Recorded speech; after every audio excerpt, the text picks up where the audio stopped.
chilly day here in Dallas. We actually experienced a little bit of snow. Now, to me, the perfect meal to come home to on a cold day is gumbo. But guess what? Today we don't have time to make gumbo, so the second best meal is chili. But that's not what we're making either. Today we're going to do a quick and easy recipe for pot roast so that we can get the food on, go run our errands, do what we need to do, and by the time everyone gets home, dinner will be ready. So what I have here is two pretty good quality chuck roasts. Now, typically I prefer bone in, but this happens to not have a bone, but that's okay. We're going to work with it. First thing we're going to do is season our meat. What I have here are the seasonings that I'm going to use. And we want to get both sides with salt, pepper. I have some rosemary and thyme, as well as a mixture of garlic and onion seasoning. So we're going to get all of that on both sides of the pot roast. Then we're going to take it and put a little flour on both sides of the pot roast, and we're going to sear it off. And what that's going to do for us is that's going to help us keep the pot roast moist for when we drop it into the crock pot.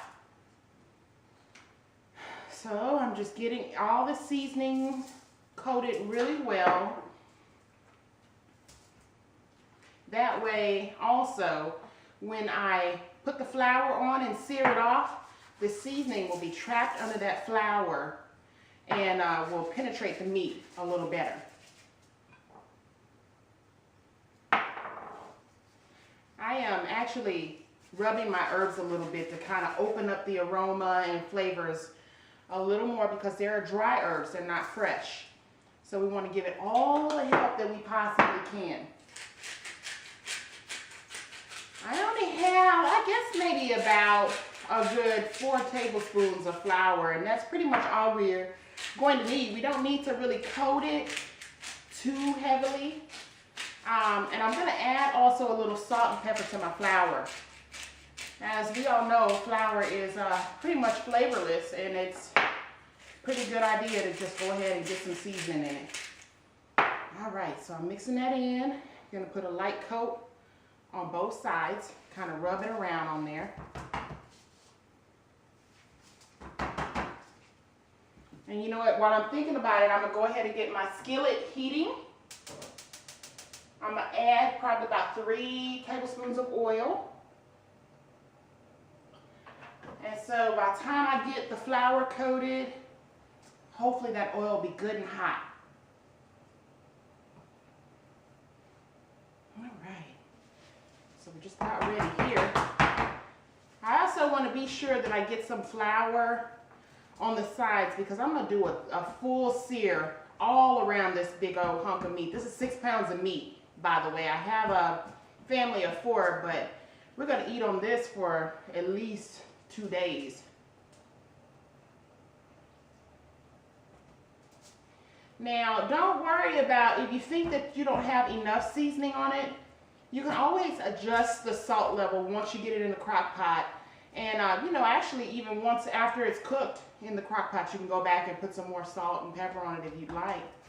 Another thing that's going to help get some good flavors in here is going to be the herbs and the onions and bell pepper that we're going to add. But one thing at a time. All right, I'm just going to rinse this flour off my hands. And we are going to get this pot roast searing. Got a little water, so I'm testing my oil to see if it's hot. And I have a little bit of a sizzle, but we're doing a quick sear, so I want my oil to be really hot. While that's heating up, let me tell you about what I have in this cup. What I have is this onion and mushroom soup mix. And I've mixed it in 2 cups of water. And we're going to use this after we sear the meat. So we're going to sear the meat in the pan, remove it, put it in the crock pot, and we're going to deglaze the pan with this mixture, and then we're going to put the mixture over the meat in the crock pot. It's going to be really good. It's going to add a gravy because you really want to serve this pot roast with some kind of mashed potato or rice. And I'm going with rice, and that gravy is going to be really good on it. So here we go. All right, it's sizzling up. Not as hot as I would like it to be. I probably should have got that going a little sooner than I did, but it's going to be just fine.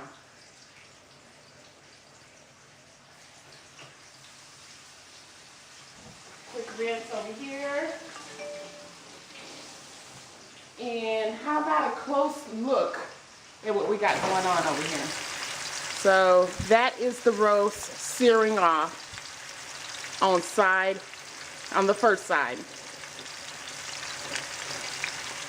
All right, I'm gonna take a little peek here to see what we got going on.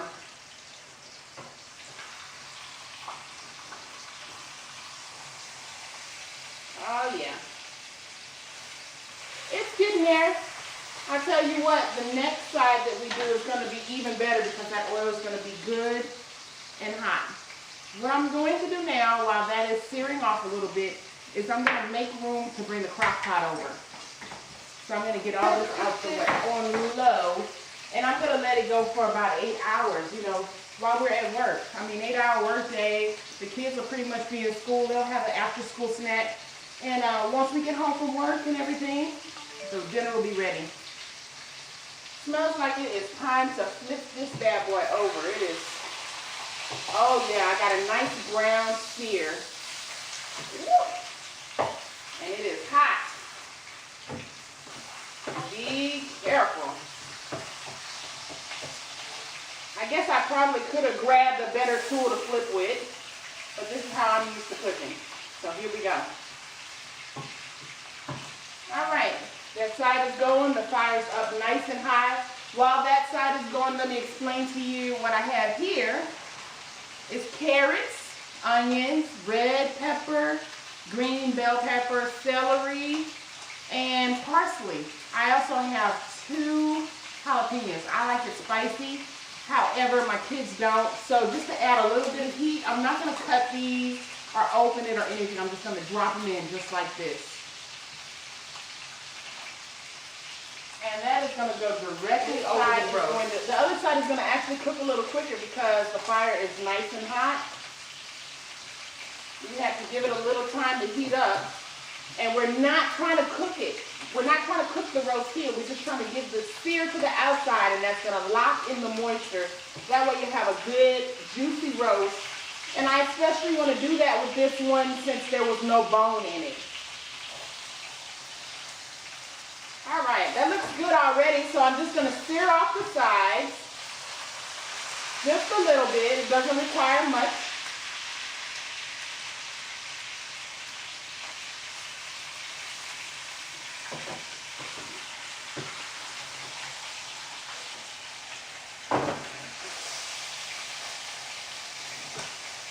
So I got the sides seared.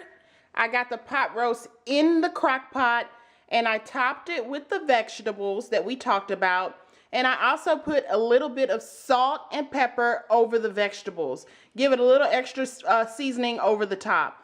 Now all we're going to do is cover it. And we're just going to go ahead and let this cook for the 8 hours. All finished.